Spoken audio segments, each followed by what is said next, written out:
എൻ്റെ വലത് കൈയിലെ യന്ത്രത്തോക്കിൻ പുകയും തീർന്നല്ലോ. ഇത് എവിടെയെങ്കിലും കേട്ടിട്ടുണ്ടോ? നിങ്ങൾ കേട്ടിരിക്കാൻ വഴിയില്ല. നമ്മുടെ നാട്ടിലുള്ള മുതിർന്ന രാഷ്ട്രീയ നേതാക്കൾ പോലും കേട്ടിരിക്കാൻ വഴിയില്ല. ഇത് യാസർ അറാഫത്ത് എന്ന് പറയുന്ന പാലസ്തീൻ വിമോചന പോരാളി ഉണ്ടായിരുന്നു. കേട്ടിട്ടുണ്ടോ യാസർ അറാഫത്തിനെ? യാസർ അറാഫത്ത് UN-ന്റെ ചർച്ചയിൽ പോയിട്ട് ജനങ്ങളോട് മിണ്ടിയത് ഇങ്ങനെയായിരുന്നു: എൻ്റെ ഇടത് കൈയിൽ ഒരു ഒലിവിന്റെ ചില്ലയും എൻ്റെ വലത് കൈയിൽ സ്വാതന്ത്ര്യ സമര സേനാനിയുടെ പോരാളിയുടെ കലാഷ്നിക്കോവ് യന്ത്രത്തോക്കുമായിട്ടാണ് ഞാൻ വന്നിരിക്കുന്നത്.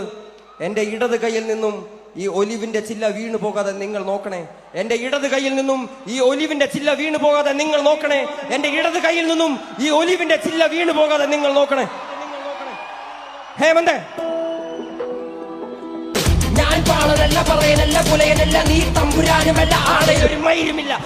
യാസർ അറഫാത്തെ ഇന്നും ഇന്നലെയും പറഞ്ഞ കാര്യമല്ല കേട്ടത്. വേടൻ വെറുതെ മാധ്യമങ്ങളുടെ ശ്രദ്ധ പറ്റിപ്പെടുക്കാൻ വേണ്ടിയിട്ട് ഉണ്ടാക്കിയിട്ടുള്ള ഒരു കഥയല്ല. ഇന്നും ഇന്നലെയല്ല, 48 കൊല്ലങ്ങൾക്ക് മുമ്പ് യാസർ അറഫാത്ത് UN-ന് പ്രസംഗിച്ചിട്ടുള്ള ഒരു കാര്യമാണ്.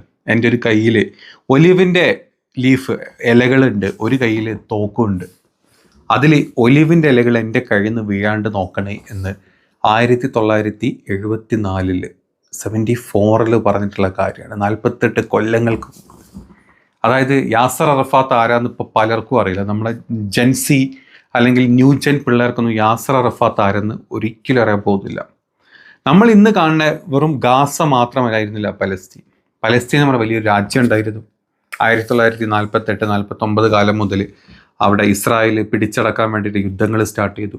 ആ ഒരു പലസ്തീൻ എന്ന് പറഞ്ഞ രാജ്യം വെറും ഒരു ഗാസ മുനമ്പായിട്ടുള്ള 45 ചതുരശ്ര കിലോമീറ്ററിലോട്ട് ഒതുങ്ങിയ ഒരു സ്ഥലമല്ല പലസ്തീൻ.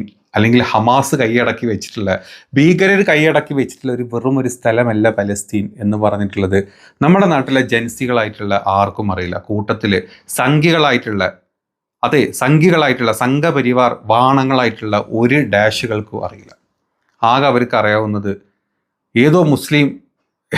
ഏതോ ഒരു ഹമാസ് എന്ന് പറഞ്ഞ ഭീകര സംഘടന അടക്കി പിടിച്ചിട്ടുള്ള ഏതോ ഒരു രാജ്യം, മോദിജി വാനോളം പുകഴ്ത്തുന്ന ഇസ്രായേൽ, അല്ലെങ്കിൽ ഇസ്രായേലിൻ്റെ പ്രധാനമന്ത്രി നെതന്യാഹുവിന്, അല്ലെങ്കിൽ നമ്മുടെ ബ്രണ്ടായിട്ടുള്ള ട്രംപിന് വേണ്ടിയിട്ട് സുഖവാസ കേന്ദ്രം നടത്താൻ വേണ്ടിയിട്ട് യുദ്ധം ചെയ്യുന്ന വെറും ഒരു മുനമ്പ് മാത്രമായിട്ടാണ് ഈ പറഞ്ഞ പലസ്തീനെ കണ്ടത്.